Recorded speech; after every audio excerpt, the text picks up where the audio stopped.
రాష్ట్రాలల్లా మళ్ళా వానలు షురువైనాయి.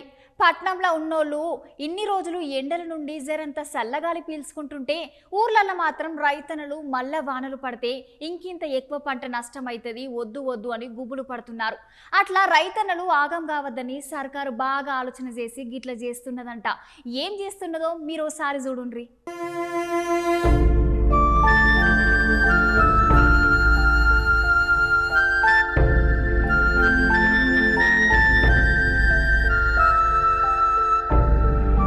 అవునోళ్ళ ఎండాకాలంలో వానలు పడితే పట్టణంలో ఉండేటోళ్ళు ఏమో గాని రాష్ట్రంలో ఉన్న రైతన్నలు మాత్రం కండ్లలో నీళ్లు పెట్టాల్సిందే.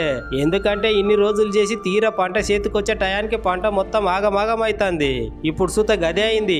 3 రోజుల నుండి ఓనలు పడుతున్నాయి. ఇంకో 3 రోజులు కూడా వానలు ఉన్నాయని వాతావరణ శాఖ సార్లు చెప్పిర్రు. మొన్నటి నుండి పడుతున్న వానలకి ఇప్పటికి చాలా దిక్కుల రైతన్నల పంటలు ఆగమైనాయి. ఇంకో 3 దినాలు సుత గిట్లా పడితే మేము ఏం కావాలని రైతన్నలు మస్తు రంది అవుతుంది.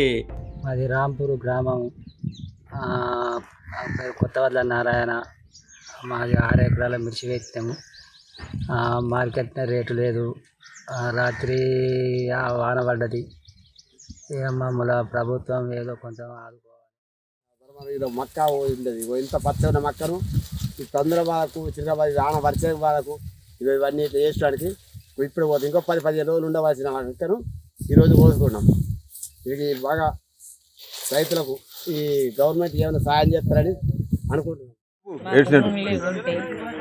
ఊరికి పట్టుకొని 2 ఎకరాల చేను వేస్తే మాకు 60,000 దాకా పెట్టుబడి అయింది. 60,000 పెట్టుబడి అయితే మాకు ఏదన్నా ప్రభుత్వం ఆదుకోవాలి. నిరుడు కూడా రాలిపోయినాయి సార్. నిరుడు రాలిపోతే కూడా 1 రూపాయి రాలేదు. ఇక నష్టపరిహారం ప్రభుత్వం ఎట్లా చేసినా మీ దయనే. ఎకరాకి ఎంత ఇస్తారో మరి మీరు ఆలోచన చేసి అందరికీ సాయం చేయాలి సార్, రైతులందరికీ.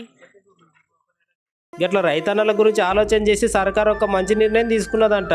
గిట్ల వానలతోని పంట ఆగమైన రైతన్నలకు నష్టపరిహారం ఇవ్వాలని సర్కారు ఆలోచన చేసిందంట.